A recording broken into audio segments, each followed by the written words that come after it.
Hello and welcome to how to create an impossible shape using value and form. Before we get started today, we're going to need quite a few tools to make sure that we get an accurate and well-formed impossible shape. First being a black piece of paper. For good measurements, you're going to need a ruler, a white pencil that you can get from our watercolour tins, a sharpener to keep that point nice and sharp, and an eraser just in case you make any mistakes. Before we get started, there are a few different types of impossible shapes you can choose from. The first being a triangle, which is what I'm doing today, a rectangle, and an impossible heart.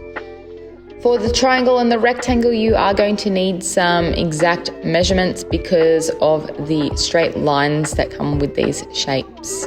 So as you can see here, I am measuring out my piece of paper and trying to find the center of the page. Unfortunately, I wasn't quite in the center with my initial triangle, so just make sure that you are when you are creating your shape. I would move a little bit further down if I could do it again. So what I'm doing here is I'm ruling up and drawing an initial triangle in the middle here, and this will form the inside of my impossible shape.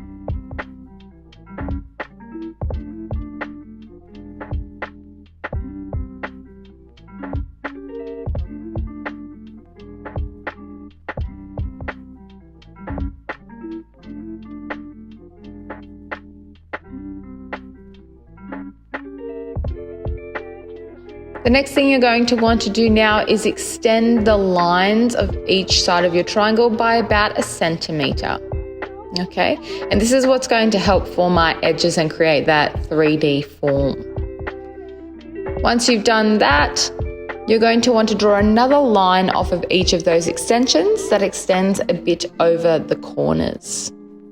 This is again helping us build that impossible shape that just goes round and round and round. Once you've done that, of course, you need to add your final edges. So at the end of each line, you need to draw a short angle that lines up with the opposite side. And then join those shapes together by connecting the lines, and you'll end up with an impossible shape. This is our outline. So as you can see, I overextended some lines, so I'm just going back and erasing those. Try and be as accurate as you can, because the eraser lines can show on the black pieces of paper. Now in these little edges here, or these folds, this is where our shadows are going to begin to form because they're overlapping.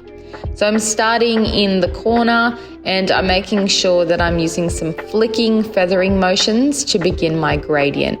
As we know, when creating a seamless gradient from values, you need to make sure that you're moving from darkest to lightest to give that 3D form appearance.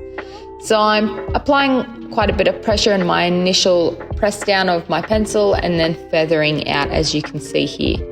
You will see me go back and build my values, which is ideal. You don't want to go in full force, otherwise if you make a mistake and you have to erase it, it's a little bit hard to erase white pencil on black paper in comparison to graphite on white paper.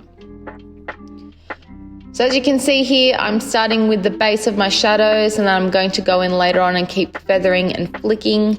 That's all the motion I'm doing here is flicking upwards. So you start with a bit of pressure and then you just release pressure as you flick forwards. And this is going to eventually create our shadows. Here I'm going to be going in the opposite direction, so on the outer surfaces and faces of the impossible shape. So I went from the inside out, and now as you can see here, I'm going from the outside in. And I'll let you watch the rest of this, but it's the exact same motion of building my values, the flicking, and going back and layering my shades. Enjoy the rest of the video, and we can't wait to see all of your impossible shapes that you create using your vast knowledge on form and value. Hope you enjoy.